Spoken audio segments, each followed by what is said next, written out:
Bismillahirrahmanirrahim. Assalamualaikum warahmatullahi wabarakatuh. Selamat datang dalam ceramah yang ke-27. InsyaAllah kita akan menjalankan banyak latihan tentang ahli-ahli fardu. Latihan itu sangat penting untuk murid ilmu al-fara'id dan juga untuk setiap individu yang mahu fahami dan tidak dapat melupakan ilmu besar ini. InsyaAllah kita mulai sekarang dengan latihan pertama, at-tamrinul awal. Sekiranya seorang suami meninggalkan seorang istri, seorang ayah, seorang nenek dari ayah, ibu ayah si mayit, dan ayah kepada ayah si mayit itu atuk, dan anak lelaki. Jadi di sini ada si istri, ayah, nenek dari belah ayah, atuk, dan anak lelaki. Si istri akan dapat fardunya 1/8 karena si mayit mempunyai anak lelaki. Si ayah juga akan dapat 1/6 fardu karena si mayit mempunyai anak lelaki. Ibu kepada ayah mahjub oleh ayah, dan atuk itu ayah kepada ayah juga mahjub oleh ayah. Anak lelaki akan dapat sisa warisan dengan asabah.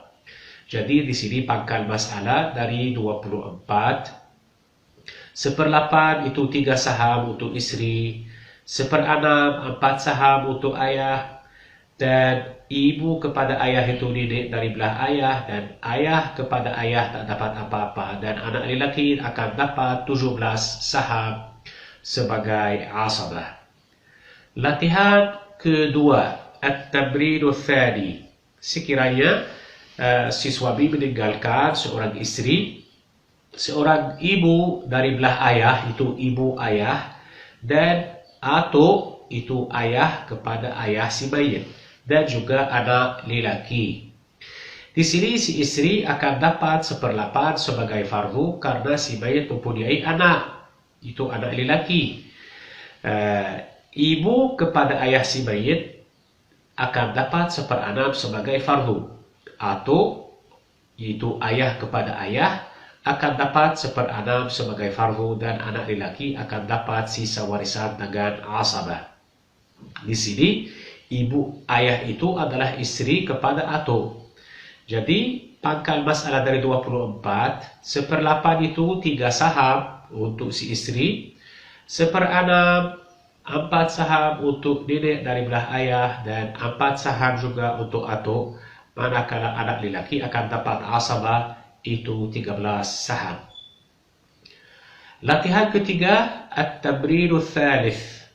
Juga sekiranya si istri yang meninggal dunia meninggalkan seorang suami, seorang nenek dari belah ayahnya, itu ibu ayah si mayit, seorang atuk, saudara si ibu 2 orang, dan anak lelaki.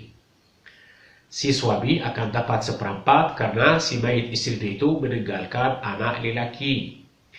Ibu ayah si mayit itu nenek akan dapat 1/6 sebagai fardu. Atuk juga akan dapat 1/6 fardu karena si mayit meninggalkan anak lelaki.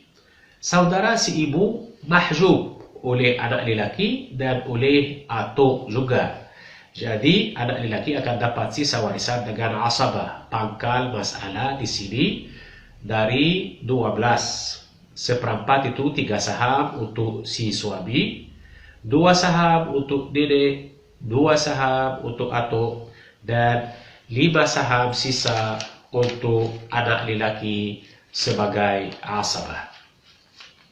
Latihan keempat, at-tamrinul rabi'. Sekiranya seorang istri meninggalkan seorang suami, seorang nenek dari belah ayah itu ibu ayah, seorang atuk ayah ayah, dan saudara si ibu 2 orang. Di sini si suami akan dapat separuh fardu karena si mayit tidak meninggalkan keturunan. Ibu ayah itu nenek akan dapat 1/6. Atuk akan dapat asabah sepenuhnya karena si mayit tidak tinggalkan keturunan, dan saudara si ibu mahjub oleh atuk. Jadi pangkal masalah dari 6, 3 saham untuk si suami, 1 saham untuk nenek, dan sisanya 2 saham untuk atuk, manakala saudara si ibu tak dapat apa-apa. Latihan kelima, at-tabrinul khamis.